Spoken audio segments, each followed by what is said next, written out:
Graça e paz, queridos irmãos, queridas irmãs, sejam muito bem-vindos, sejam muito bem-vindas a mais uma aula no canal Conectados com a EBD, o seu canal de estudos bíblico-teológicos.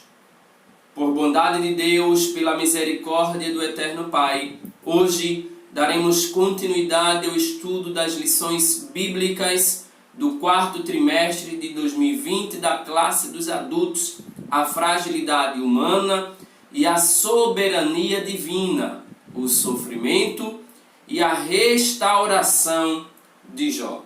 Especificamente, estudaremos a última lição do quarto trimestre de 2020 e, consequentemente, a última lição do ano de 2020, lição 13 para o dia 27 de dezembro de 2020, quando Deus restaura o justo.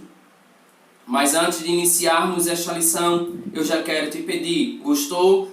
Deixa aquele joinha abençoado, faça os seus comentários e principalmente compartilhe este vídeo com outras pessoas. Se ainda não se inscreveu, inscreva-se no canal e ative o sininho para receber as notificações de tudo que postarmos aqui. Sem mais delongas, vamos para o que interessa, vamos iniciar a aula de hoje.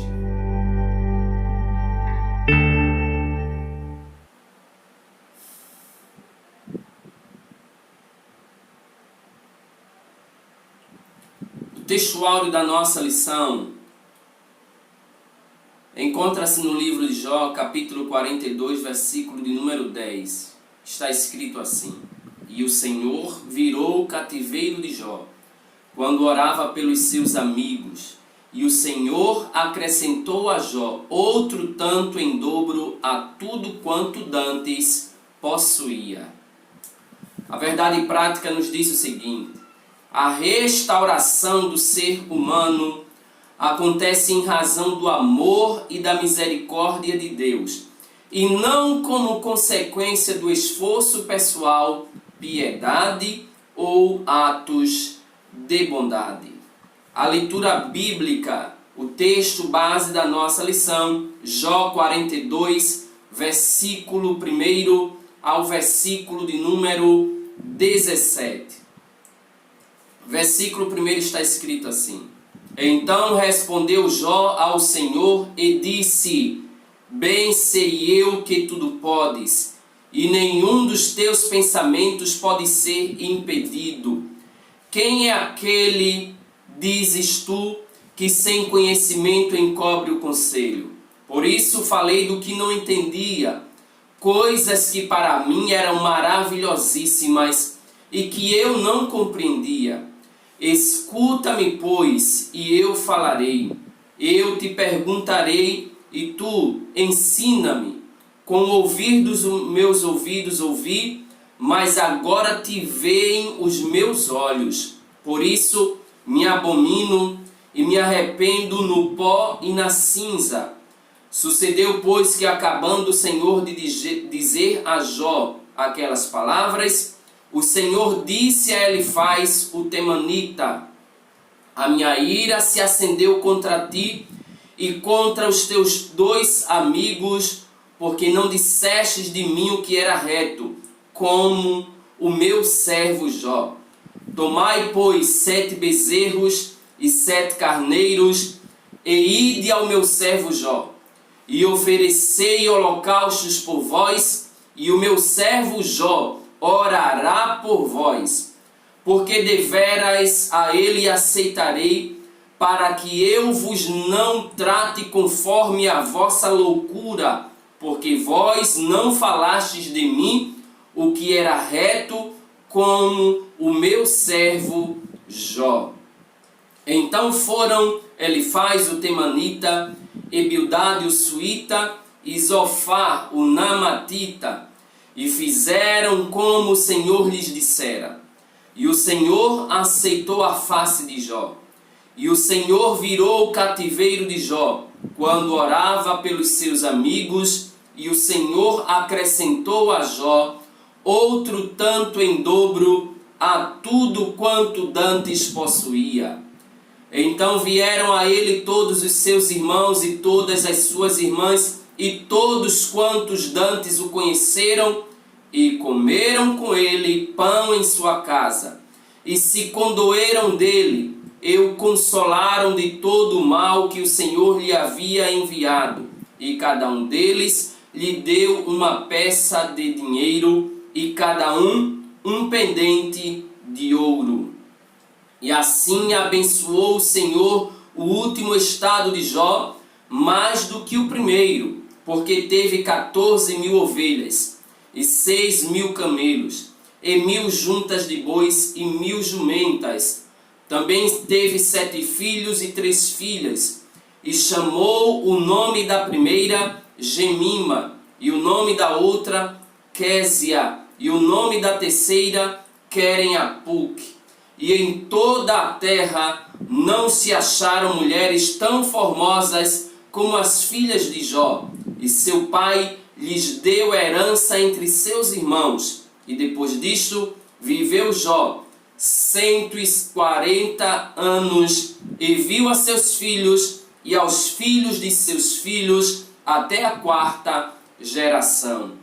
Então morreu Jó, velho e farto de dias.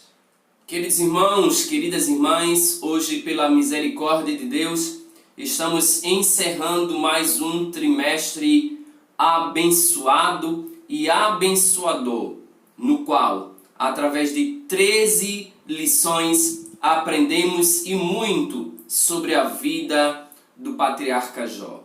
Nas 12 lições passadas, nós podemos acompanhar de perto a saga, o sofrimento do patriarca, do justo, piedoso, íntegro, sincero, homem temente a Deus que se desviava do mal, o patriarca Jó.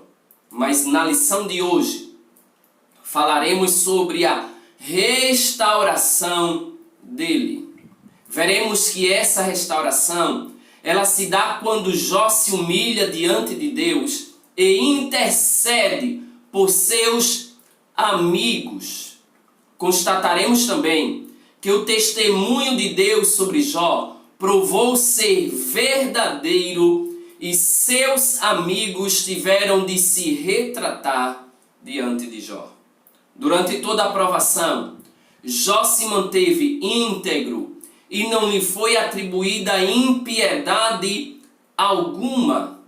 Pelo contrário, depois de tudo que ele sofreu, depois de tudo que ele passou, o Senhor o restaurou de forma poderosa. Portanto, logo queremos destacar no ponto central que Deus restaura o ser humano por causa de seu amor e por causa da sua infinita misericórdia. Mas já no primeiro tópico da lição, o comentarista nos faz lembrar a humilhação do patriarca Jó. Jó, literalmente, ele foi terrivelmente humilhado. Os capítulos 38, 39 e 40 demonstram como Deus expôs a Jó sua onipotência na criação e sua sapiência, sua grande sabedoria em preservar essa criação. Deus mostrou que o patriarca, que Jó, era incapaz de não apenas compreender a dinâmica da criação de todas as coisas, mas, sobretudo, incapaz de fazer algo parecido com aquilo que Deus havia criado. Portanto, diante de tudo que Deus expôs para Jó, Jó se convenceu de que seus próprios questionamentos eram injustos. Se ele não era capaz de fazer o que Deus fez, então, Com que direito Jó criticava os caminhos divinos, inclusive os caminhos divinos traçados para Jó trilhar? Se apenas uma das criaturas de Deus era capaz de impor terror em Jó, como Jó se comportaria diante do Criador dessas criaturas? Lembremos-nos que Deus começou a questionar Jó e Deus apresenta duas das suas criaturas que causavam terror aos homens, homens estes que eram incapazes de dominá-la, controlar essas criaturas. Logo, Jó entende: se eu não sou capaz de capturar, dominar e controlar essas criaturas, como, portanto, devo me comportar diante do Deus Criador dessas criaturas? Na lição anterior, nós vimos que a apresentação desses animais que Deus faz a Jó era com a finalidade de revelar para Jó a sua sabedoria incomum e o seu poder infinito. Além do mais, diante de tudo que é apresentado para Jó, não lhe resta outra coisa a não compreender que a Deus ele deve reverência permanente e submissão irrestrita. Isso mesmo, meus irmãos. Depois da assombrosa revelação de Deus, Jó exclamou no capítulo 42, no versículo de número 2, dizendo: bem sei eu que tudo podes.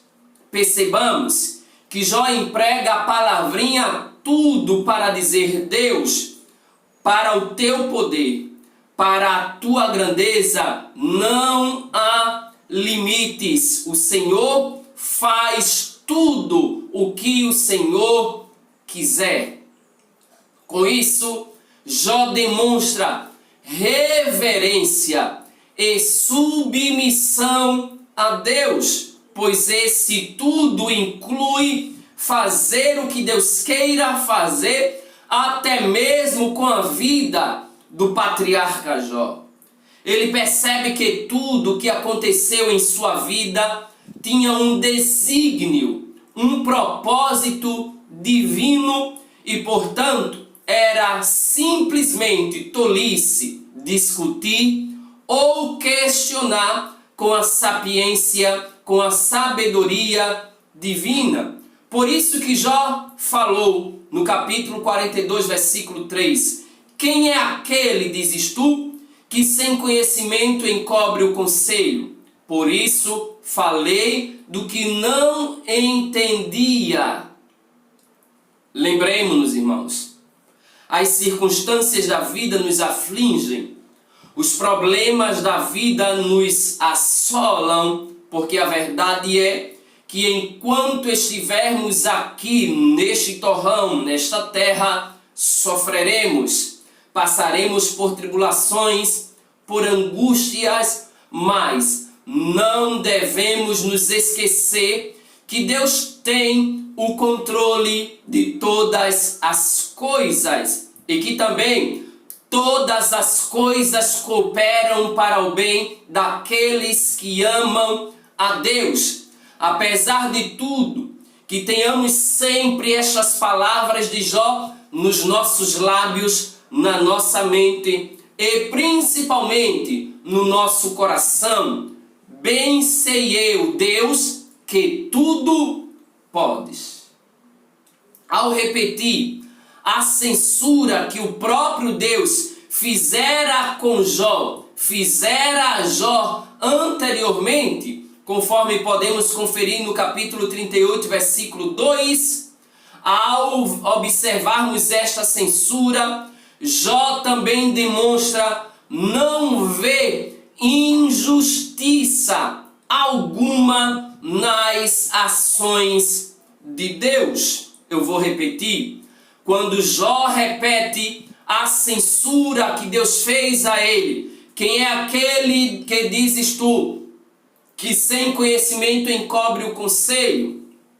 Jó simplesmente está dizendo: Deus, agora eu reconheço verdadeiramente que não há injustiça alguma em suas ações. Logo, com essas palavras, Jó admite que agiu de forma impensada. Jó agiu de forma infantil, pois ele desconhecia os sábios propósitos divinos. No tocante a essa última frase, precisamos pensar. A verdade é que hoje, desde a lição anterior, muita gente está falando de soberba, arrogância de Jó. Mas, queridos, se nós estivéssemos no lugar de Jó, como agiríamos? O que pensaríamos e o que falaríamos? Por isso, eu coloco as palavras infantilidade, agir sem pensar. Jó, ele desconhecia o que estava havendo entre Deus e o diabo. Ele não sabia que tudo o que acontecia com ele era Deus mostrando para Satanás que Jó era um homem em quem Deus confiava, em quem Deus acreditava. Jó era a representação do que nós chamamos de verdadeiro adorador. Alguém que não adora Deus pelo que recebe de Deus. Alguém que adora a Deus pelo que Ele é. Jó representa o adorador que não adora a Deus apenas quando as coisas vão bem, pois ele também adora a Deus quando perde tudo. Mas depois que Deus fala diretamente com ele, ele reconhece a sua ignorância. Jó reconhece a sua limitação e dependência de Deus. Por isso, ele vai reconhecer os projetos, os planos de Deus. E repito, diante de tudo isso, ele vai dizer: bem sei eu que tudo podes e que nenhum dos teus planos, dos teus pensamentos, dos teus projetos, nenhum pode ser impedido. Reverência e submissão total a Deus. Ora, quem é reverente, quem é submisso a Deus, sempre desfrutará, sempre viverá experiência viva com Deus.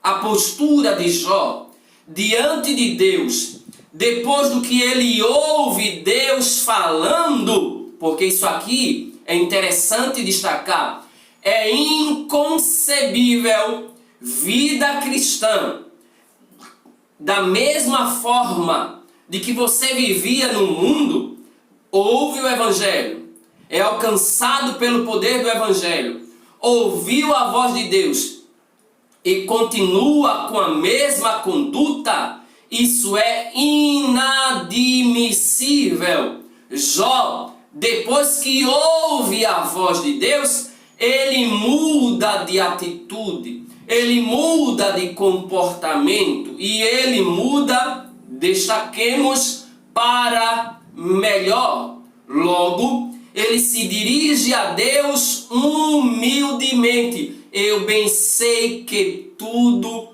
podes. Essa atitude de humildade de Jó diante de Deus, ela nada mais é do que reflexo de uma experiência viva com Deus, conforme descrita nas seguintes palavras do próprio Jó: com o ouvir dos meus ouvidos, ouvi, mas agora te veem os meus olhos. Queridos, na nossa geração, em pleno século 21, precisamos definitivamente viver experiências vivas e profundas com Deus.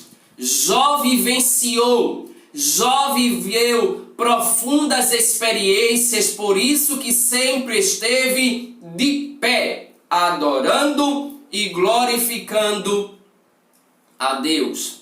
A experiência foi tamanha, tão grande, que mudou a forma de ser do patriarca.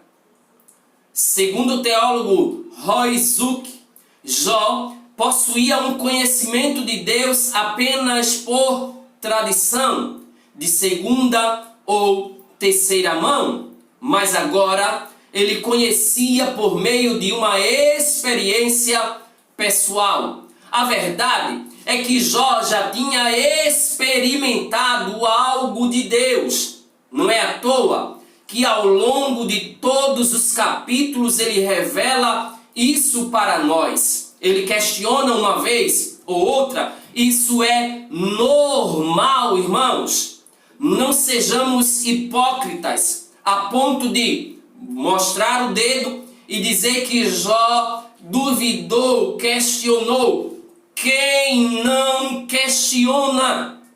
Neste exato momento, algumas pessoas que estão a me assistir, que estão me vendo agora, estão se questionando porque estão passando por essas situações que, convenhamos, comparada com a situação de Jó, é café pequeno, é fichinha, não é nada, mas é próprio do ser humano questionar: por que, Deus, isso está acontecendo comigo? Mais uma vez eu repito, lembremos-nos, tudo o que estamos passando é permissão de Deus, porque o que Deus tem para a tua vida é maior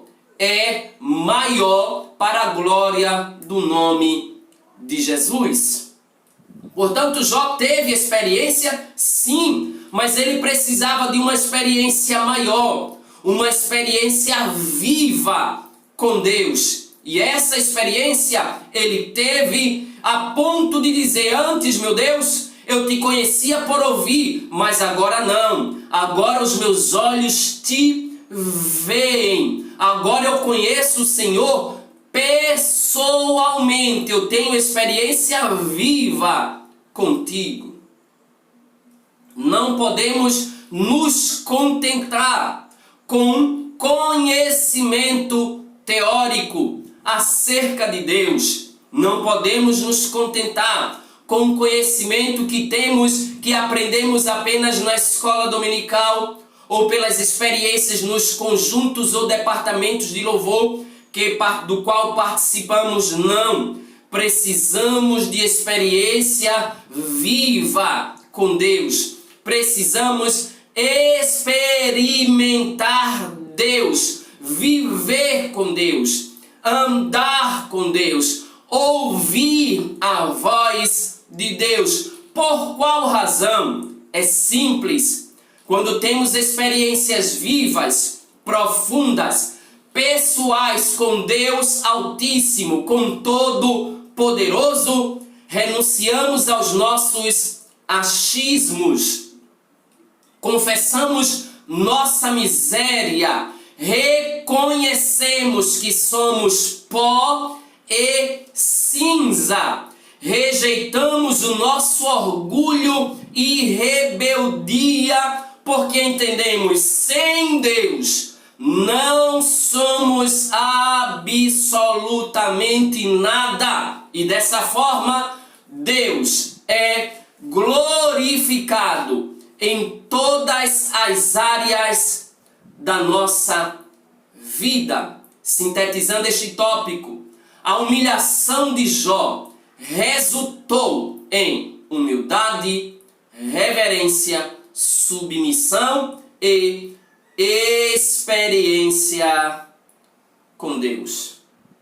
Já no segundo tópico da lição, veremos a intercessão de Jó. Quando Deus fala com Jó, ele é despertado, ele é orientado também a interceder por seus amigos que tinham conhecimento muito raso de Deus, que viviam de achismos, de tradições religiosas, mas sem experiência com Deus. Tradições sem experiência com Deus chega a tornar-se fanatismo. E o que nós precisamos é de experiência pessoal com Deus. Após se ter dirigido a Jó, o Senhor volta-se para Elifaz, o temanita. A minha ira se acendeu contra ti e contra os teus dois amigos. E ele vai dizer por quê. Porque não dissestes de mim o que era reto, como o meu servo Jó. Percebamos que os amigos de Jó falavam em nome de Deus, mas não falavam com justiça. Falavam em nome de Deus, mas não falavam que Deus queria que eles falassem. Até porque o conhecimento era muito raso, era apenas teórico, era apenas uma antiga tradição. Estas palavras de Deus demonstram que as exposições feitas pelos amigos de Jó não eram de todas verdadeiras. Não eram todas verdadeiras, pois em suas acusações associaram o sofrimento de Jó a algum pecado, e este, por sua vez, não confessado. Era uma teologia rasa, sem profundidade nas verdades divinas. Jó havia se humilhado, mas não do que lhe acusavam. Ele estava reconhecendo dependência de Deus. Jó sabia que era pecador tanto quanto qualquer um dos seus amigos ou dos mais miseráveis dos homens, mas a sua humilhação não é por conta de reconhecimento dos pecados pelos quais ele foi acusado. Não, Jó se humilhou a respeito de suas falas precipitadas e falta de bom senso. Em outras palavras, ele errou durante o seu sofrimento, mas não por conta de pecados cometidos antes do sofrimento. O pecado que ele cometeu, ou os pecados que ele havia cometido, não eram a razão pela qual ele estava sofrendo. Diante desse quadro, a ira de Deus se acende contra os amigos de Jó. Mas é impressionante que até a ira de Deus é manifestação da sua misericórdia. Já perceberam isso? Deus se ira contra os amigos de Jó, mas nesta mesma ira ele já vai dizendo: agora procurem a Jó, porque eu vou ouvir as orações dele pela vossa vida. Na sequência, representados por Elifaz, o mais velho, o pecado dos amigos de Jó foi evidentemente exaltar a justiça de Deus, limitando seu poder soberano. Quando ele exalta a justiça de Deus, até aí tudo bem, bênção, glória, mas ele limita o poder de Deus. Para estes amigos de Jó, todo sofrimento deveria ser uma consequência de um juízo divino como resposta a um pecado praticado. Como o livro de Jó demonstra de forma muito clara, quando dentro dos propósitos de Deus, o sofrimento é uma manifestação de seu infinito, incomparável e eterno amor e da sua graça maravilhosa e não uma forma de punição. Eu vou repetir. Quando dentro dos padrões bíblicos, sofrimento não é punição, não é juízo, mas é uma manifestação do amor e da graça de Deus. Paulo corrobora, Paulo confirma essa verdade quando diz que foi concedida a graça de padecermos por Cristo e não apenas de crermos nele. Filipenses capítulo 1, versículo 29. Nisto, os amigos de Jó pecaram e por isso precisavam da intercessão de Jó. Já no terceiro subtópico, vemos a oração de Jó. Logo Deus se dirige aos amigos de Jó e aconselha-os a buscarem o patriarca para que ele interceda a favor dos seus amigos. Esse episódio mostra que uma teologia errada conduz para uma crença igualmente equivocada.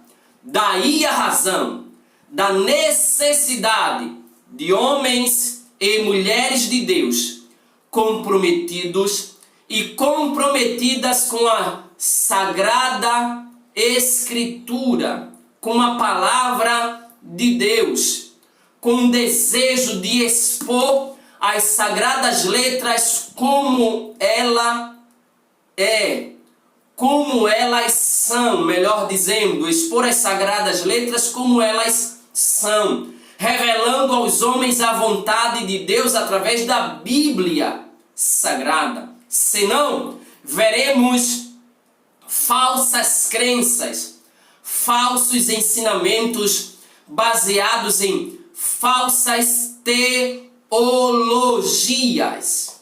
Os amigos de Jó defenderam Deus de forma enérgica e sincera, porém equivocada. O sofrimento do patriarca não veio como punição, mas como provação. A fidelidade de Jó foi provada por Deus e ele foi aprovado pelo Criador, pois mesmo depois de tudo continuava íntegro e com seu caráter reto, conforme sua humilhação demonstrou. Agora esse homem, outrora acusado de pecador pelos seus amigos, vai socorrê-los por meio da oração. E percebamos, aprendamos mais uma grande lição de Jó. Ele poderia negar-se, rejeitar orar por seus amigos que o acusaram, que o ignoraram, que o desprezaram, mas quem tem experiência viva com Deus não retribui na mesma moeda. Pelo contrário, ele demonstra amor, ele demonstra misericórdia. E é isso que Jó está demonstrando para os seus amigos quando intercede por eles. Portanto, sintetizemos este tópico dizendo que Deus fez com que Jó intercedesse pelos seus amigos. E assim, nós chegamos ao terceiro e último tópico da lição, a restauração de Jó. É o estágio final da vida de Jó. é o que acontece quando esperamos em Deus com paciência, adorando e glorificando seu santo nome. Deus traz restauração, mas a restauração ela não é parcial. A restauração na vida de Jó ela é total. Ela é abrangente em todos os aspectos da vida de Jó. E ela chega na vida moral e espiritual de Jó. Sim, a restauração de Jó aconteceu primeiramente nas dimensões moral e espiritual. Convém destacar que as bênçãos recebidas por ele devem ser vistas como uma restauração e não como uma retribuição. Não há uma teologia da retribuição no livro de Jó, onde o ímpio é sempre punido e o justo sempre recompensado. Como bons cristãos, como conhecedores da palavra de Deus, como pessoas que temos experiências com Deus, nós vimos e veremos ímpios prosperando e justos não prosperando. Isso faz parte. Por qual razão?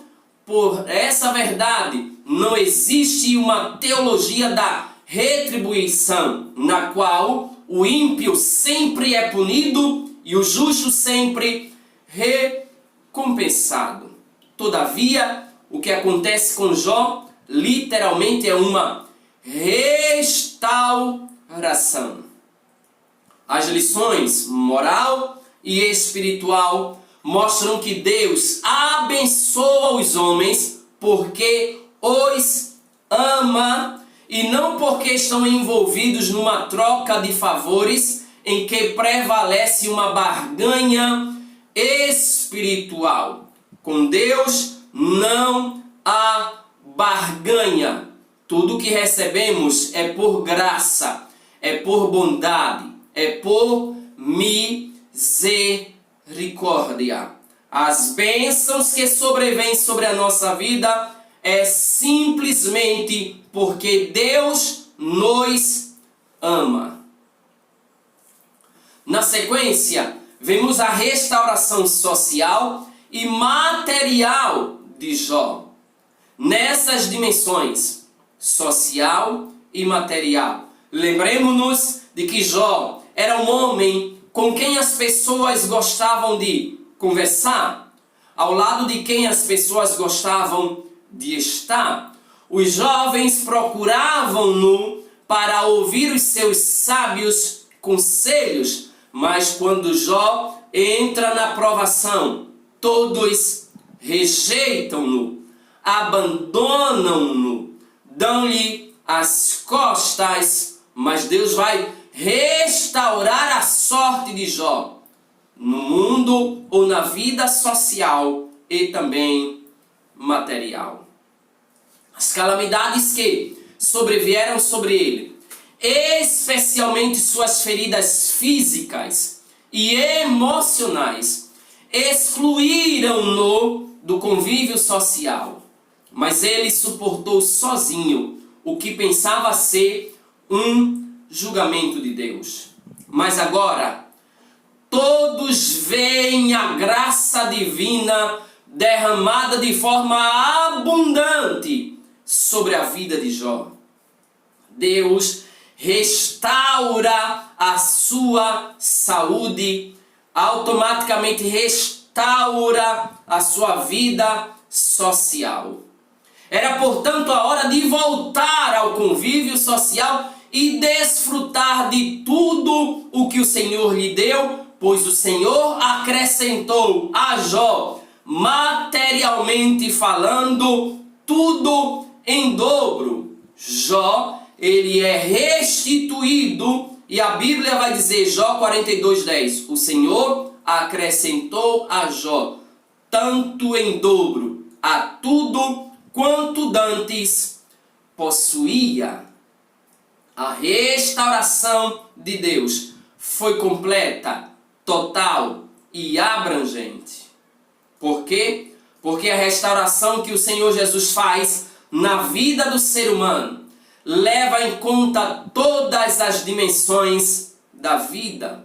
Ele restaura a vida espiritual, moral, social e material, trazendo dignidade ao homem que teve por meio da graça divina a imagem de Deus restaurada nele.